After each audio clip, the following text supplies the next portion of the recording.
Good evening, everybody, and a very warm welcome to Kaizen Central. It's lovely to see you this sunny where I am Thursday afternoon. I don't know quite what the weather's like where you are. I trust it is fine and dandy. Great to see everybody. Good evening, Mark. Hello, Lisa. How nice to see you. And right. Okay, we have a quorum. Good evening. There we go. Everybody, I think, as I mentioned in my email this morning to you, that sometimes, well, very often, I become blown away and knocked over by how powerful this small but perfectly formed community we have brought together has become over the recent weeks and months.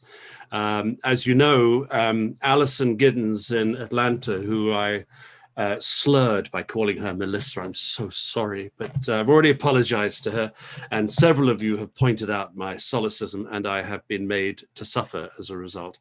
But because Ram introduced Alison to our group, Alison presented on her virtual interns program, which has gained traction, and Alison then introduced me to Bill Morris, who is, you can see him sitting in front of what looks like a lovely grove of trees with Blue Star Recyclers as his label, but he's CEO, I think, Bill, of Blue Star Recyclers. And Bill's here for the next 25 minutes or so to talk to us about a scheme that he set up in Colorado, and which he is bringing, or actually trialing in the UK later this year with a charity in Cumbria called AAA. And I had remembered what AAA stood for, but Bill, good evening to you. Perhaps you could explain what AAA is, and then tell us your story, because I think the way your story, the story of your business, is fascinating, and I'd love it if you could tell it to us. Thank you, Nick, and thank you, Alison, for making the connection. It's I think Alison and I found each other much in the same way. There's just kind of one connection to another, but so I'll work backwards very quickly. The partnership or the collaboration we have going in the UK is with a small autism organization up in Cumbria called All About Autism, or AAA. And they were introduced to me through the National Autistic Society that caught our presentation a few years back in Edinburgh. And so initially we sought to replicate what we're doing here in Cumbria, which is electronics recycling social enterprise to employ people with autism and other disabilities. And since then, it's sort of morphed into something a little different, which is providing employers with training on how to employ this workforce, why to employ this workforce, the benefits to the employer, and then sort of a holistic approach to help that employer have success with that workforce. And that takes me back to 13 years ago. I sat in a room with 4 young men with autism in Colorado Springs, Colorado, and they were taking apart some stuff that they were in a day program. In the United States, if you have a son or daughter with a disability, a developmental disability or autism, they're likely going to be put into a day program, which unfortunately often looks a lot like adult babysitting. It shouldn't, but it does. And it's just a lack of funding and some other problems. But these 4 young men were all in their early 20s. They had gone all the way through high school, graduated, spent 3 years in what we call transitions, and none of them had even sniffed a job, let alone had an interview. And they were coming to this program and just being kept busy, taking things apart. But I noticed they were really good at it. This one guy, Chris Garcia, could take apart a computer with a screwdriver in about 2 minutes. And I said, where on earth did you learn how to do this? And he said, I just taught myself. And I went home that night, and a thought hit me that these guys had marketable skill, and they didn't deserve to be in a place like that. They deserved to have a shot at it. We started what we called then a paid enclave, a paid job where they came and they take computers apart. I found a recycler that needed that work done, and they paid us 5 cents per pound to take computers apart. And that was in October of '08. And we did that for a year, and the guys just thrived, and they got better at it and better at it. And we added a few more. And then in 2009, we became Blue Star Recyclers. And then fast forward 12 years, we have 55 employees with in 5 locations, employing people with autism and just about every other kind of disability you can think of. Here's the thing I want to share. It'll be the last thing, which is that in 12 years, we've had 0 absenteeism. We've had less than 10% annual turnover of our workforce.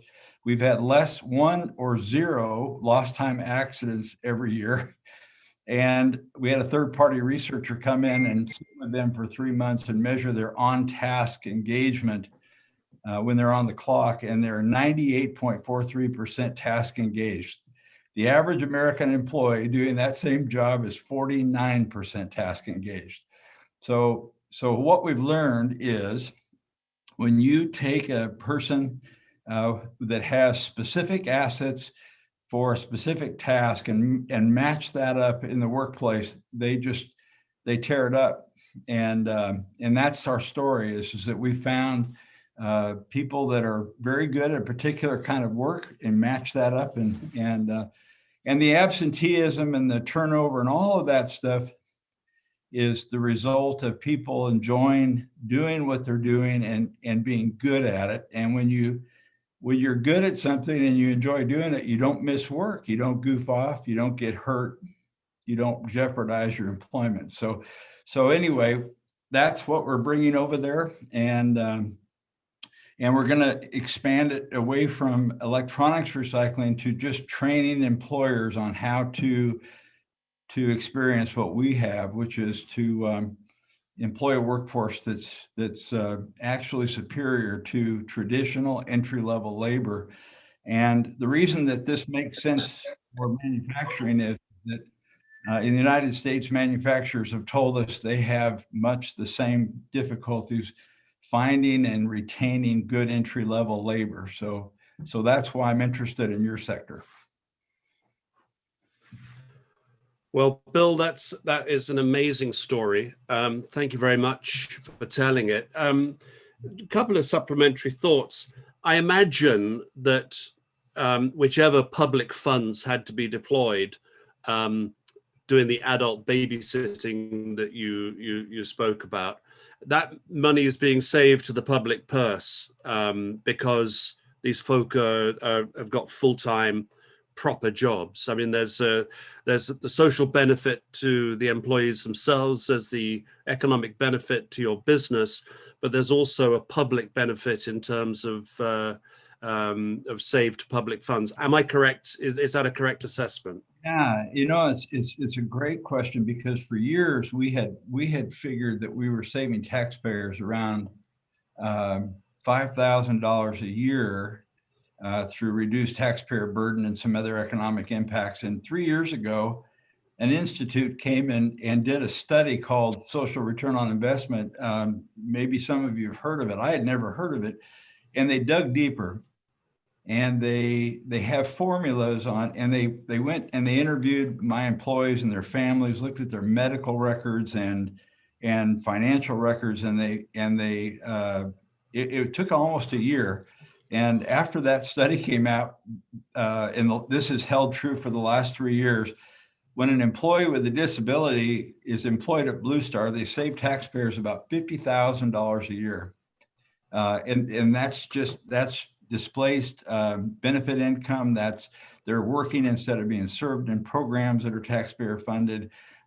It turns out when you're employed, you don't go to the doctor as much, or emergency as much. You don't take as many medications. You don't need as much therapy. it's those are very expensive things to the taxpayer, and when someone's happy and healthy and working, they just end up costing a lot less for the rest of us to take care of. Yeah, I think I was particularly struck as well when you said this is not an act of altruism. This is a hard-headed business decision that brings you a superior workforce. It is. It is just good business. I want to throw it open to us, have other people. Well, in fact, I've got a couple more thoughts for you. It's the folk with autism who you've brought into your business. You know what skills are required, and you've matched that. But you've also mentioned other disabilities. Is there a kind of matrix where has anybody put one together so that companies doing certain things are able to say, well, I should be looking to perhaps to look at people with these disabilities, and they can come and help me? It's a great question. And I'm no expert on autism, but in 13 years, I've been able to pick up on some common threads. The one common thread amongst most of the people we employ with autism is an attraction and an affinity for systematic procedural work that has steps and repetition of those steps. The very kind of work that seems to annoy most what we call neurotypical workers is the work they're interested in. They really are attracted to doing something over and over again. So if you have a process that has a 10-step task to it and it needs to be repeated all day, that is something they will thrive at. So if you have those kind of tasks, people with autism probably would be where I would start with. We use people in our warehouse. More physical work and more varied work tends to be attractive to people with developmental and intellectual disabilities, Down syndrome, you name it. They're less rigid and less detail focused.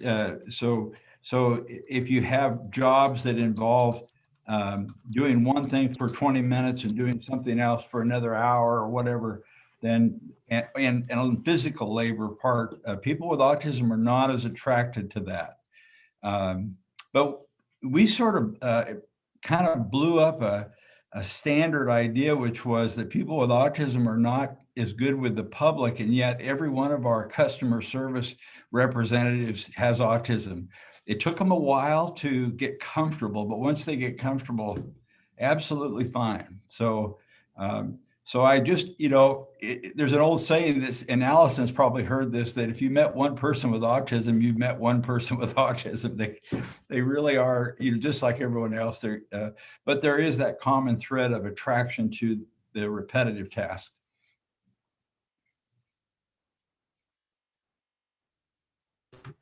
Let's get to the meat of this. The reason why I invited you to talk to us. I'm sorry about my virtual screen, by the way. I've got direct sunlight going straight into my camera and it's blown out everything, but as long as you can hear me. You're working with AAA in Cumbria. You've got a conference coming up in July. And you are looking for anything from advice through to ideas of who might sponsor some of what's going on. In a sense, we can help you build your bridgehead in this country. That would be terrific. We were really lucky.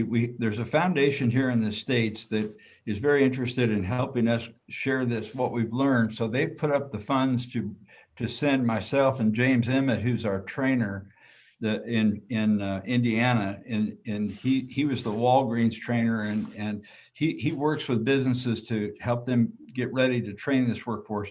So he and I are going over in July. The need right now is AAA is a small charity in Cumbria. It needs to be able to raise, I think, around 100,000 pounds all total so they can have a full-time trainer and in person to match up the workforce with the employers. And I can't remember their total budget, but they need some help. So if any of you have connections in the foundation world, or if as is companies, if you'd like to sponsor them as a corporate sponsor, they're looking for help. Because you've actually, Mitsubishi helps you in the States, I believe, and they get a tremendous amount of payback's the wrong word, but reflected kudos as a result, I think. Yeah, we pass along to Mitsubishi Electric all of our metrics, which is pretty significant environmental, social, and economic metrics. And they put those up on their website. And that way their corporate social responsibility is actually the result of supporting us to do what we do. And then we just give that back to them. Okay, brilliant. John Hardwick's got his hand up. John, good evening. Good evening, all. Yeah, thanks, Nick. I was just thinking, I was just looking, actually. I don't think Barry Leahy's online tonight, is he? But no, he's on a virtual black tie dinner of all things. And I've asked him to take a screenshot of everybody in black tie on a Zoom meeting. It's going to be ridiculously funny. But no, he's Barry Leahy runs a Cumbrian-based company called Playdale. And I've already told him about your presence here tonight, Bill, and I'm going to hook you and Karen up with him tomorrow. So he's a Cumbrian-based business, very, very high-profile business in Britain, not just in Cumbria. Sorry, John, thank you. Was there more, or were you just pointing that out? No, that was it. It just struck me that, big, high-profile CSR front and center of Barry and his business. I just thought it was a perfect fit, and if you've made the connection, that's great. I mean, the other thing I've posted in here is I'd like to have details of this. I'd like to know about AAA. I'm based in Cumbria myself, and I've got access to about 80 businesses in the Northwest that I could promote the services that AAA would be doing. So, yeah, I'm happy to do what I can to help this brilliant idea. Thank you, John. Yeah, I think what I take from all of this is, of course, there is you cannot help but admire the work that Bill has done and how wonderful for these folk. But we have significant skills gaps. As Bill mentioned, it's the same in manufacturing as it is anywhere else. And I think that this is as hard-headed as it is soft-hearted, if I can put it that way. Anybody else got any thoughts or questions or ideas they want to pass to Bill tonight? We're obviously going to keep the conversation going. James Emmett, who he mentioned, I believe may come join us in a couple of 3 weeks' time as well, because I think we're onto something here. I think there's something really powerful going on here. And as always, I seem to find so much power inside Kaizen Central. It's just wonderful. Oh, I'm still getting a weird screen. Hang on a second. Hold my piece of paper up. Okay, Alison, good evening. You've got your hand up. Hi, yes. Thank you so much for letting our crew kind of bounce some ideas and get the hive mind thinking about all this. There was something that I noticed on that the advanced manufacturing virtual internship that we did last summer. A colleague of Bill and I's, Megan Timko, who runs an organization called Parallel, and she helps to place young adults out here in the States in appropriate workforce opportunities. And she said to me last fall, she said, can we do AMVI for neurodiverse and those with autism? And I said, well, I don't see why not. And so we put together a mini version of the program in January, and we had 11 young men go through it, and they ranged from 18 to 22, and they were terrific. And we took versions of what we did with AMVI and did that with them. But we approached it from the angle of, okay, we know that we'll have to be a lot more engaging. We'll have to be a lot more creative on how we present things and think differently. But one thing that I caught was there were certain topics I didn't think that they would be attracted to, that they were all over. We had a subject matter expert talk about employee health and safety. And she called me ahead of time. She's a good friend of mine. She called me ahead of time. She said, give me some perspective because I don't have any experience in working with autism. She said, tell me if my slides are okay. And we went through some things and I had her tweak some things. She spent the entire 30 minutes showing examples of what not to do on the shop floor and asking the students, okay, what's wrong with this one? What's wrong with this picture? What's wrong? And it hit me like a ton of bricks. And I was messaging Megan on the side. I said, these students, these young men, they are loving the opportunity to be able to say, this is the checklist of what should happen, and here's what's not happening. And I thought, what other opportunities, what other industries can we plug this into? I mean, it seemed to me like a no-brainer. So I encourage anyone who's kind of on the fence thinking about it, what types of things, what kind of challenges do you have in your industries, your businesses, where truly it's about following directions to the T. Yeah.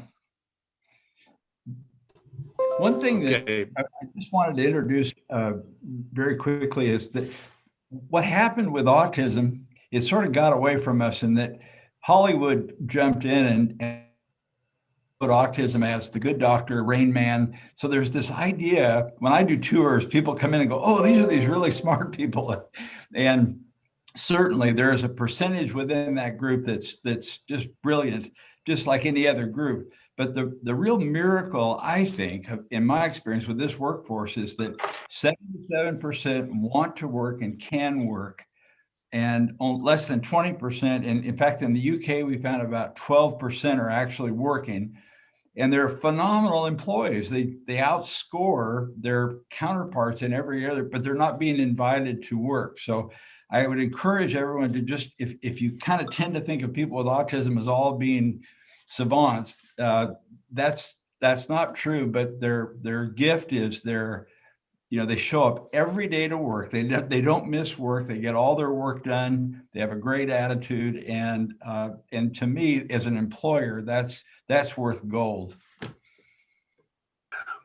Andy Dobson, good evening to you. Thank you for raising a hand. Yeah, good evening, Nick. Good evening, guys. A joy to hear, to be honest. And I'll just give you a bit of a sort of anecdote. Many years ago, I was working as an interim production manager in a company, and we had the devil's own job getting the next generation into the business to carry things forward. So I had conversations I had one particular conversation with a recruiter, and he said, I can bring you an 18, 19, 20-year-old if you want, but he's going to want Friday off this week in his first week, and he might not come in on Monday with, I don't know, his eyebrows needed plaiting or something. And the chances are he may not come in the second week, the third week at all. So if you've got a workforce that are just going to turn up, do what they're told, and go home with a happy, smiley face on and a bit of money in their pockets, happy days. Yep. Yeah, quite so. Thanks, Andy. Lee, good evening to you.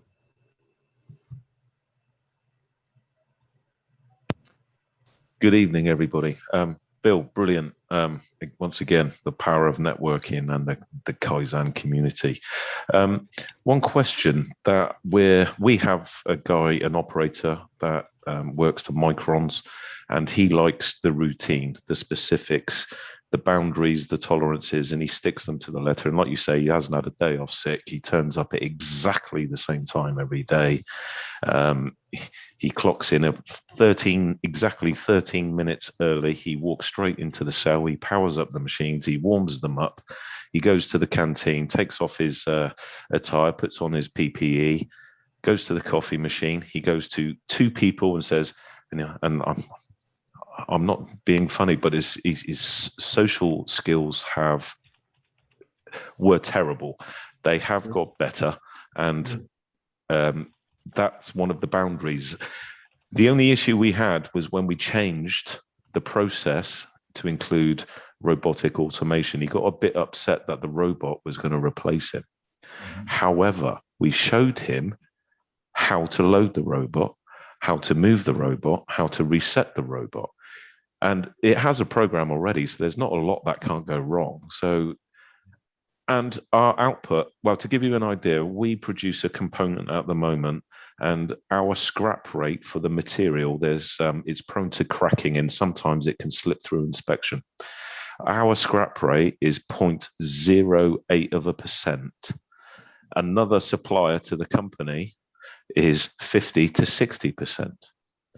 Now, he's amazing. I wish I could copy and paste him. And one question I would love to ask is, how do I go about politically correctly saying, hey, I want to employ people with autism without discriminating against ordinary people, black people, gay people, fat people, whatever people?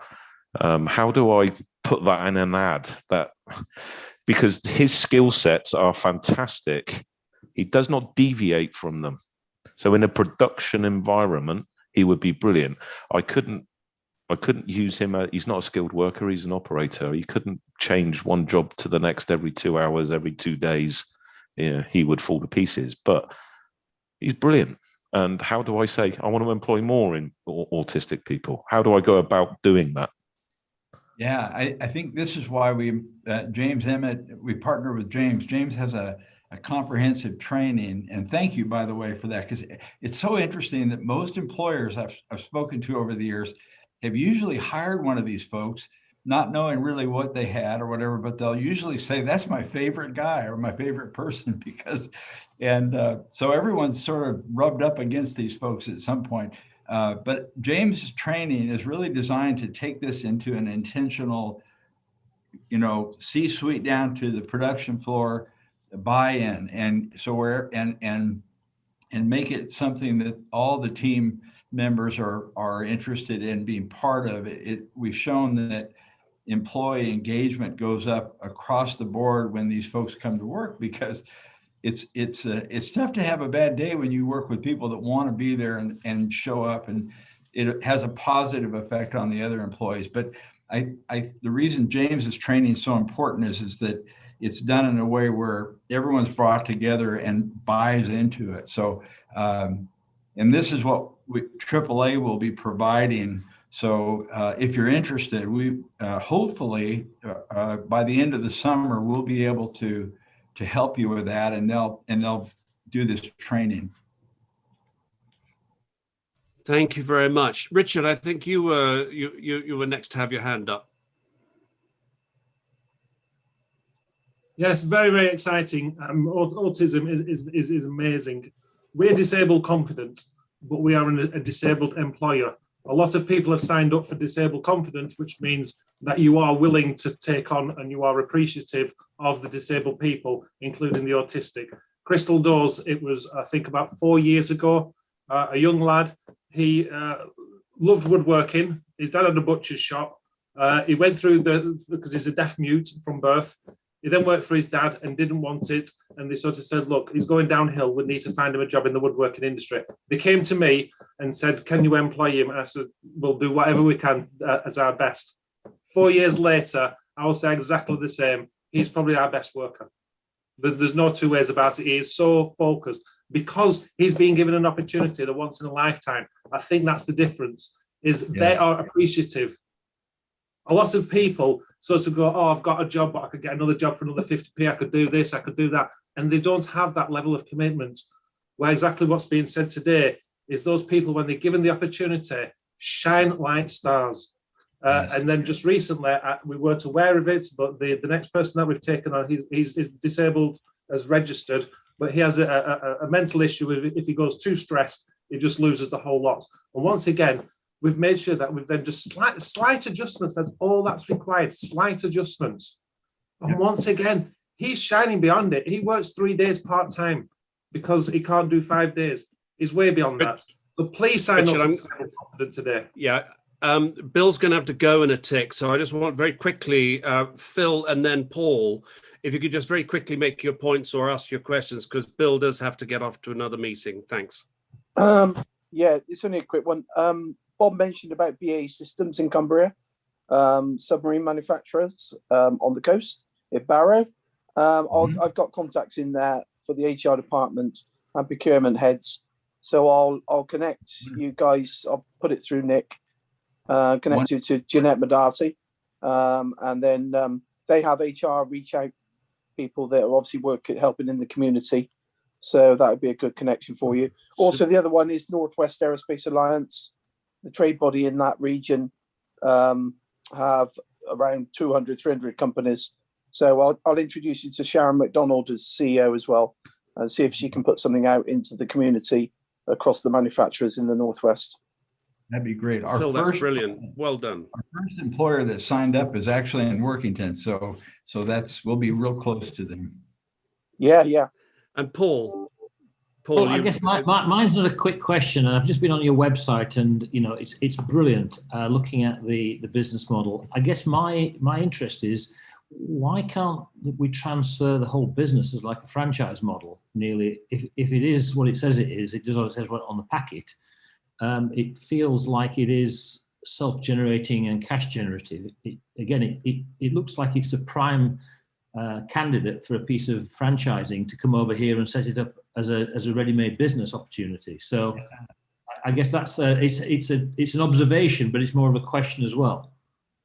Yeah, we had hoped to do that in some form, and what we found out, and this is a compliment to the UK, you guys are so out in front of us on the recycling front and electronics recycling, most of Western Europe as well, that what we do really isn't needed there. It's being done, and it's being done very well, and we didn't want to come in dilute that effort, and it's a hard enough business to make a living in. So what we're going to do is actually expand beyond recycling and share the model with other employers. So I think ultimately it'll be better and will create more jobs, but thank you. Appreciate that.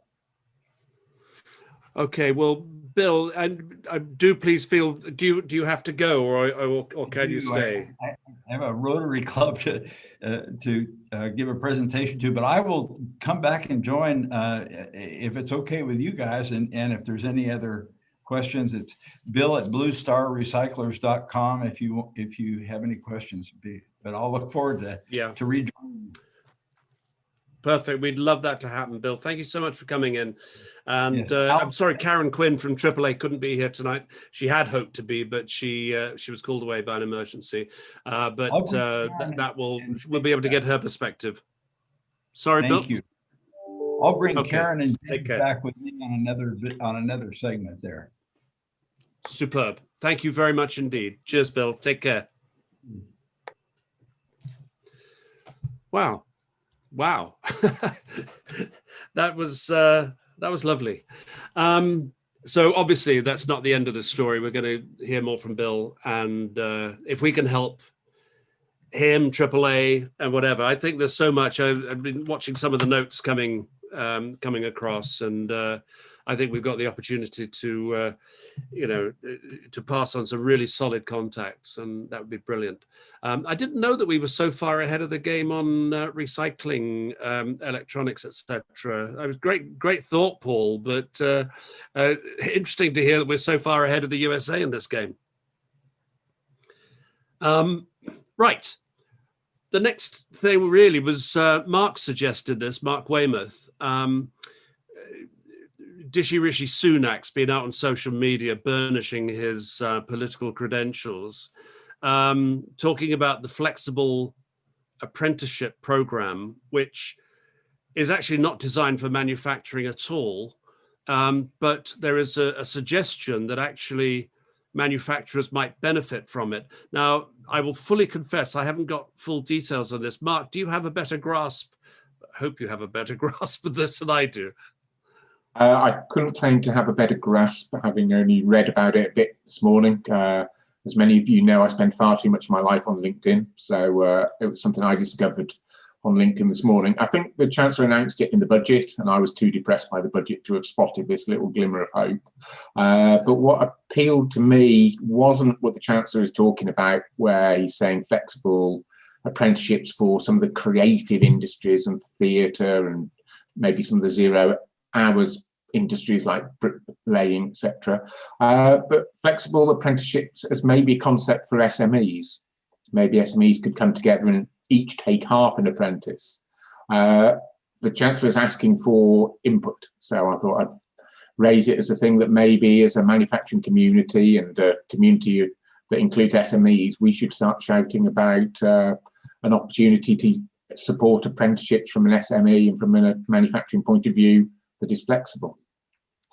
I mean, that's such a great idea, but I will now profess absolute 150% ignorance about how any of that might work, because I've never been in manufacturing. I've never employed anybody in that. And so I throw the floor open to anybody who thinks it might be possible to divide apprentices up and share them with other companies to get the benefit of a better trained workforce without having to take on the full risk of a whole apprentice, so to speak. Anybody got any thoughts on that?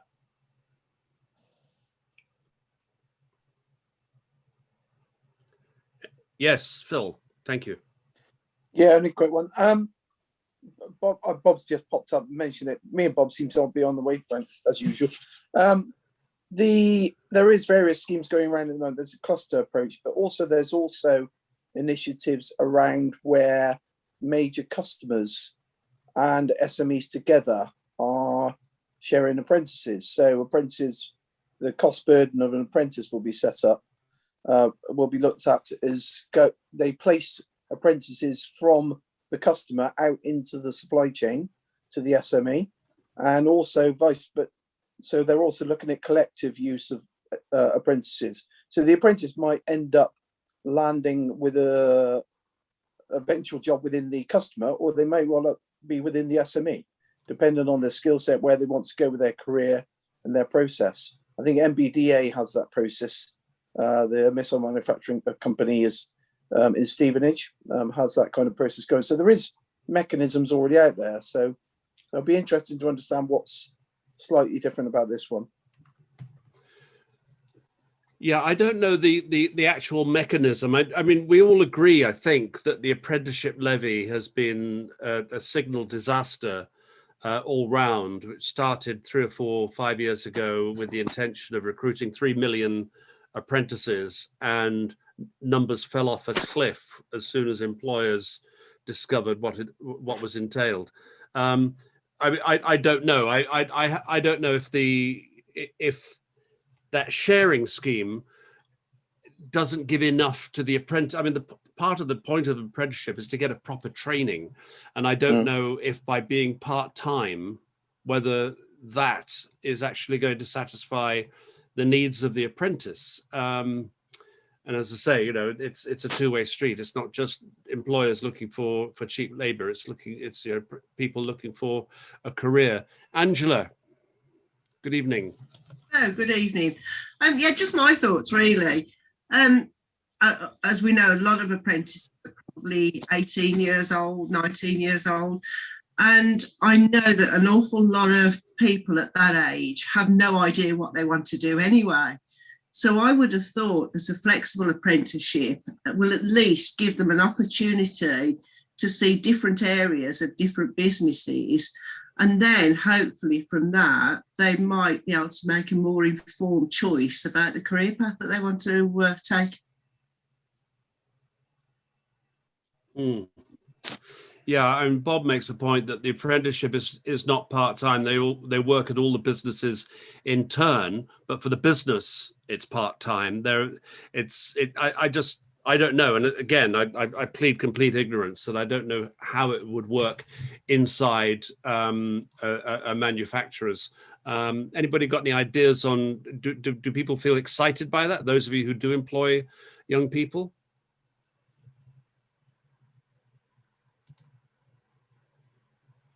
Yeah, Richard. I'll talk all night, won't I? The other one is the T course that the colleges are doing. Is they are trying to get more vocational based. Is you've got a lot of youngsters that are either academic and those that are not academic, that then actually got the hands-on within a business. So I do think the government's doing a fantastic job to be able to make it into 2 streams. Those that are very academic and those that actually need to get into employment soon to be more hands-on, because there's 3 types of communication. Some people are visual, some people are written, and some people are verbal. And it's those people that sort of the hands-on that need to be able to take through the apprentice side. The other one is the 3 billion by the boot camp is in Manchester. One of the pilots is there. Now I've been speaking to a lot of the consultants, even right up to the cabinet, about is it a good idea of people, students who've left degrees and they've got geography, got a first, can't find a job, put them on a 12-week intensive course, And if they've got passion for cybersecurity, IoT, something within manufacturing and in the technical side, which there's a lot of jobs missing, especially since Brexit, and we can't get them over from other countries, they're now converting those students straight into another job, which I think the government is trying its best. That's my comment. Richard, can I ask you, are you just describing the IN 4.0, IN 4.0 yes, model? I didn't want to advertise, but yes, I will quite happily advertise the yes. So the info group. Yeah, because Steve Murphy very kindly posted a link to the interview I did with them, the story I did about them. I thought that was fascinating because I thought the brilliance of it is that you're keeping talented people in your locality. You can't have prosperous regions if everybody feels that the only place they can go to get a job is London. And the very clever way Infor, they call themselves Infor. It's a very clever way they're doing it. So I do encourage people to look at the video on our website. Can I just follow on with another one? Just to praise Alison even more. This is incredible. The emails now come through. I've now got 130 students starting on the 5th of May for 7 consecutive weeks for the new virtual work experience. So Rochdale College has now accepted that they can get the students that they know that are doing a project related to STEM or sciences, and the IT students and the business students. So I've got all of them doing those at A levels, now having the new virtual work experience. So once again, well done, Alison. I think it'll be spread out. Good work. I think it'll be spread out over Greater Manchester come this September, and I think you'll get the UK come next year. Oh, you guys are rock stars. I can't wait to hear how it goes. Fantastic, Richard. This blows me away, it really does. Sorry, Mark, you had your hand up.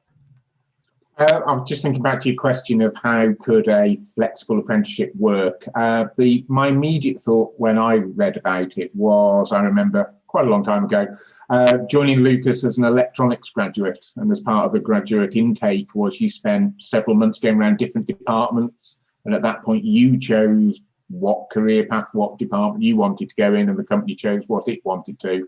So I imagined this flexible apprenticeship scheme as maybe being a couple of like-minded businesses, perhaps having an apprenticeship for an apprentice for 3-4 months, and then the other one having it, and really helping the young person decide where is their bent. Do they want to work a machine or program a robot or something, where there's related businesses, and just really trying to better fit a young person to a business and better fit a business to a young person.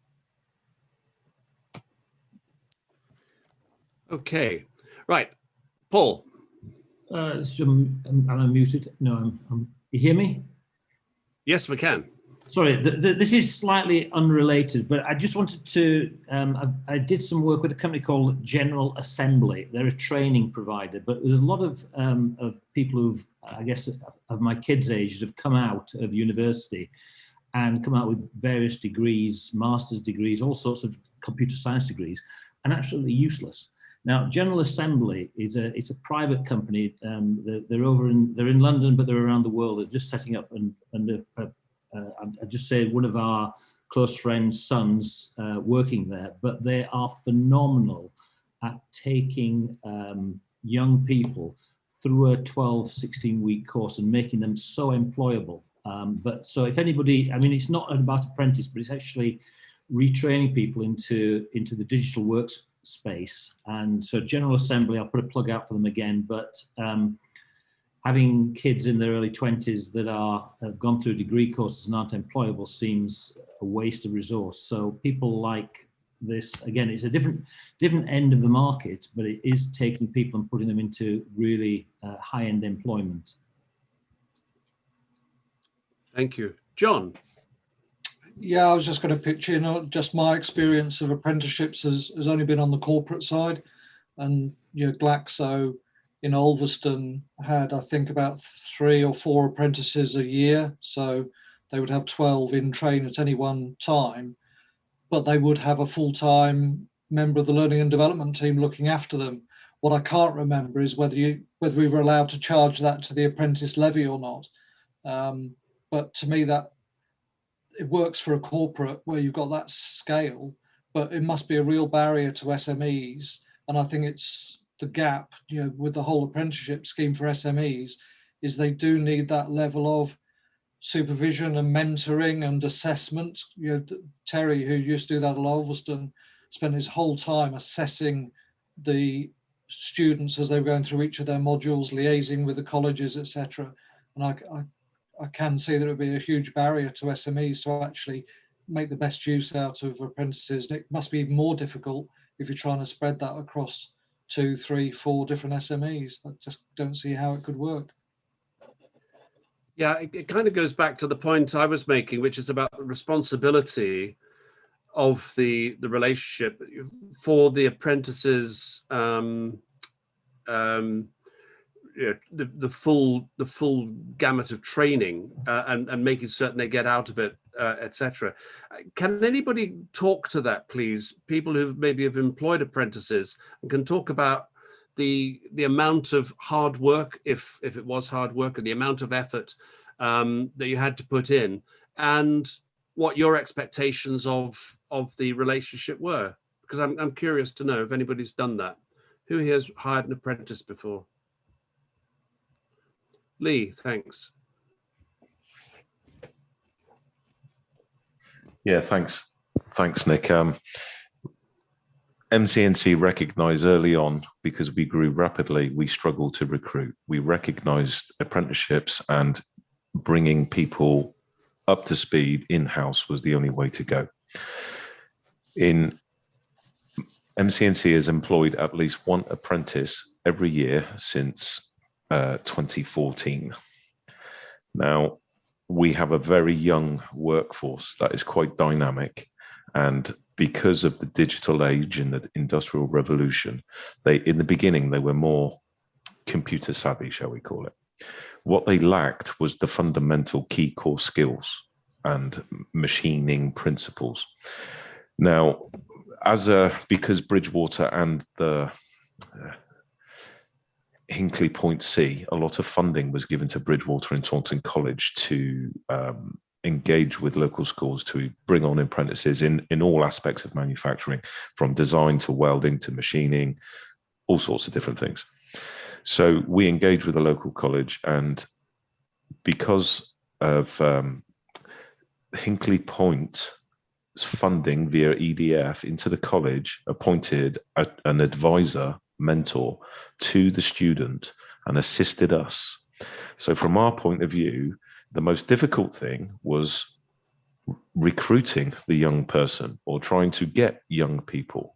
So we attended the college open evenings, had a little pop-up stand with sexy machine parts and that kind of thing. And I tried to explain the different paths. And that was our involvement to a degree. And what we allowed was local schools to send us students, both interns and regular college students, some had to do 36 hours on-site work experience, some had to do that. And we would give them a day in each department, but we used it as a week-long interview so if the best one that had the best attitude was fantastic. And then one year we couldn't decide, so we employed 3.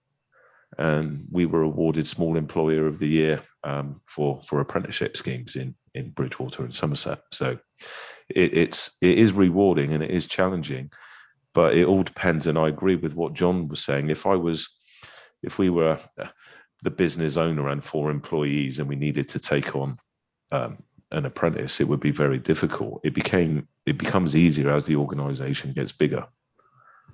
So it's all about trying to recruit them in, though, and just saying, yeah, okay, I'll let you in for work experience. Even if you don't give them an apprenticeship, give them the experience. Because I'm not sure who said, I think it was Angela, 18, 17, 16-year-old kids, they don't know what they want to do. So just give them a taste. Let them see. Because we only want to employ people that want and get excited about, my God, MCNC have got the latest 5-axis, got the latest software, got this, got that. I want to play with those toys. And you see their eyes light up. So it's really beneficial to let young people in and have a look. And in fact, I publicly say that if anybody has a young person that is looking to get into engineering in the local area, just get in touch and I'll give you half an hour of my time, and I'll walk you around our factory and I'll explain the different things. Whether they work for us or go and work for somebody else, it doesn't matter. We've got to fill that talent pool. Thank you very much, guys. The implication of what Mark was talking about, sort of adapting this flexible apprenticeship thing to manufacturers, is that you've got to assume that there'll be enough manufacturers to sort of get together and make a go of it. Yes, Nick. If I can just interrupt you there, I do apologise. It's very pertinent. Back in the 80s, when I was an apprentice, I'm from Swindon, and a huge railway and manufacturing with Plessey Semiconductors, Square Box, etc. Huge. And what local companies would do, and I did it. My company employed me as an apprentice toolmaker, but I wasn't that good because I'm a little bit left-handed, cack-handed, dyslexic. I was struggling reading all the cross-sectional views of old-fashioned drawings. So they sent me to what was called Raychem at the time, and I went in their drawing office. And their drawing designer came to our place and did some machining and understood that if you do make design things difficult, it becomes harder to machine. So it was a good cross-reference experience. And my company still paid me. Their company still paid him. I just clocked in at their time and he clocked in at our time. And we just swapped employees for 3 months.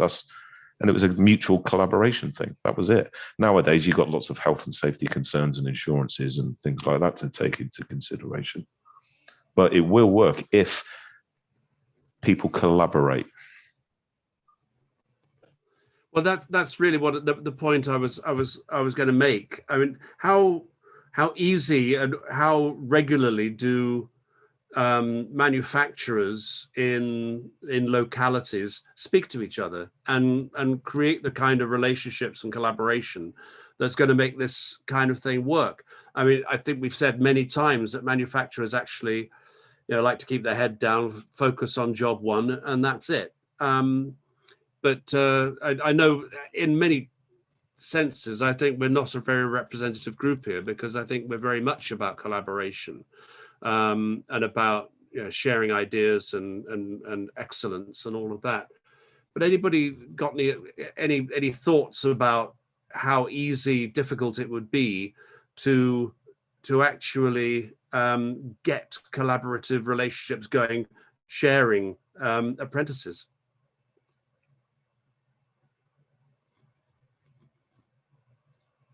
How often do you talk to other manufacturers in your area?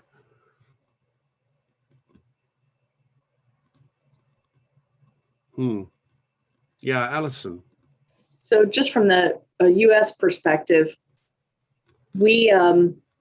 it wasn't too long ago where I reached out to about 15 of our local competitors and said, we all need to get together and kind of bat around challenges that we're having with workforce development. What can we do to encourage local school systems to bring back trades? So that way, ultimately, things are feeding in to technical schools and certification programs and apprenticeship programs and all that. All the apprenticeship programs are awesome, but if elementary and middle schools aren't even encouraging manufacturing, there's nothing to feed. So we had these discussions. I had one-on-one discussions with a bunch of different local manufacturers. Everybody agreed on a day and time to jump on a Zoom, and 15 people said they were all going to make it. One person showed up, and I don't know. And that was really disheartening. But ultimately, almost everybody had an excuse. They were swamped. So I think that it's kind of, you can't wait until you're not busy to get involved in something like this, because then you don't see the need for it, right? And I think that's a challenge with partnering with manufacturing, other small businesses or other medium business, or even other just businesses in general, is it's not too often that we talk to our competitors anyways. So it's a tough nut to crack, I think. Yeah, I think that's really horrible. To put all that effort and only to get one person showing up. Well, and everybody wanted to. Everybody was, oh yeah. And then the moment that the day inside. Everybody had an excuse, everybody's busy. I guess the thing that I used to do when I was running my consulting business was I picked several universities that I used to go in and teach. And okay, it's not the apprentices as such, but I recruited more of my quality staff out of that. And those people went on and now are running some of the UK's premier design businesses. And there's, the head of Mars designing the next Mars bar is one of those people. So I recruited through going out and teaching, and then either inspiring those people, and they'd all then apply. Again, it's not exactly the same as apprentices, but actually getting out into the local colleges and to the local universities, giving your time there paid back because I got the pick of the students, and having a relationship with those people really did help me recruit some really talented people. I'm going to put Sarah on the spot if she doesn't mind. She's been writing some excellent stuff in the chat box, and I wonder if she'd just share it with us, because you've had experience setting up apprenticeship schemes. You know how a lot of this works. Yeah, so it was in a different sector, but the frameworks are the same. So the group of employers who can facilitate one apprentice going around different businesses as such, they just have to decide between themselves which bit of the modules they can cater for, and how long they want the apprentice person for. So it could be that you have 4 people having the person for 3 months over the year, or it could be that you have 6 people and they have 2 months. And generally there's a training provider who can mop up, say none of the employers can cater for a specific module. Generally the training provider can slot them into a local college or into another business that they've been dealing with, and they can mop up those particular modules so that the young person gets just more experience basically, and they really kind of grow when they go from business to business as well, because they gain confidence along the way. And does that very much rely on there being a kind of that the training provider does have to sort of monitor all the time? I mean, there's generally a dedicated person from the training provider who will either go out and visit the young person once a week, at least once a month generally, or they'll do it at the moment via Zoom or over a telephone conversation. But there's always the facility to feed back to the training provider if the young person's struggling, or if they want more people, or there has to be so that the young person gets their modules ticked off as they're going to working through the actual apprenticeship. There is somebody to verify that they've done what they say they've done, if you would, and they generally have a workbook or an online program. Every training provider is different. They used to be able to whiz through an apprenticeship in 6 months if the young person was really keen, but they've made it now that you can't finish your apprenticeship within the 12 months. So they might finish the training, but they don't get the certificate for a year. Thank you very much. Phil? Just my experience from running the SE21 program and getting companies together. We had conferences with over 250 companies, manufacturers, aerospace, defense come together. We had award winners, but the companies do struggle, as everybody said, to actually collaborate and work together. It's quite a challenge. Even apprenticeships, I've just clicked off and went on a couple of Southwest manufacturing companies' websites that Lee will know. And on their website, on the front page, they use their ability to attract apprentices and good people as competitive advantage. They actually state it, that we are a company that really does support apprenticeships and really does. So they're using that as, so when companies come to our conferences, they will talk about subjects they want to talk about, but there's a load of areas that they won't do because it's seen as competitive advantage in their business. And that's the challenge. That is the problem area. So we tried collaborating. We had tools like relationship management between customers and suppliers, which worked really well and really flushed out issues on the table. So customers and suppliers worked together. And also some of the supply chain ran events themselves between their own customers and suppliers in the same room. The electronics industry, somebody talked about it earlier. Access Electronics ran an event. They had 60 suppliers stroke customers in the room, and over half of them were customers and suppliers to them in the same room. So, and they wanted to share, they wanted to work together, and they did get some traction because they were all following a common principle charter of being collaborative and trying to work together. But when it comes down to commercialization, the business development managers, who invariably are the people that go out, the outward people from a business that step out, they will only do non-commercial sensitive conversations. And that is the problem. The SMEs themselves, the only people that really go out are the salespeople looking for work. They don't really reach out enough. They might do some local kind of stuff with apprenticeships, as you said, but invariably the business doesn't, the owners don't really like people reaching outside the business, even though there is opportunities to leverage and do things. Yeah, that's always going to be a potential danger. Listen, folk, it's 7 o'clock. And Mr. Malbeck's calling me loud and clear. And I just want to say thank you very much indeed for being with us. I hope you've had a wonderful time. I was knocked out by, yes, hello. Sorry, just 2 seconds. This is a monumental evening because we've got 5 women on the Zoom this evening. Hands up, anybody who says that's too many. Oh, no. Sorry. That's rude. I know. We need more. We need more. I make an appeal slightly related to Angela's comment.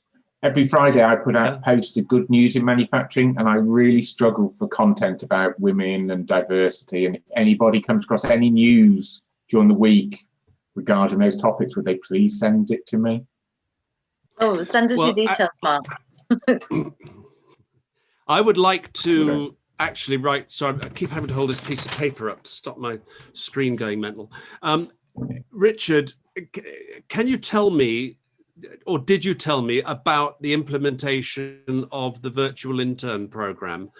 Because I want to write a little something about that. Can we do that offline? I want to write something about that. Yeah, as I said to Melissa, it's only just come through tonight, the email. Is that I knew it was going to happen, hoped it's going to happen. I've now got the email, it's happening. Wednesday, the 5th of May, I'm talking to 140 students. Can we do more than just written bit, Nick? Could we get like a video interview and sort of do a bit more promoting of this? Because it sounds like well done, John. Do you know anybody in the video business? Yeah, all right, we can do something. Okay. Well, maybe yeah, video is in action. Thank you very much indeed, Bob, for your suggestion. Next week, John Hardwick's going to be leading. We're going to be revisiting the fire that we've lit over the last few weeks about manufacturing and getting at a higher profile in various places, including government. John's got he wants to sharpen this thing up, and he's going to run a little exercise, and then we're all going to kick off from there. And I'll also have some more news that I can share as well. So on that note, I've kept you 2 minutes too long, but it was worth every second of those extra 2 minutes. Thank you very much indeed, everybody. Have a wonderful week. And please, just get more women along. Seriously, it's great to see you all. From the headquarters of Pale Mail and Stale, I wish you all a very wonderful evening and have a terrific week. See you.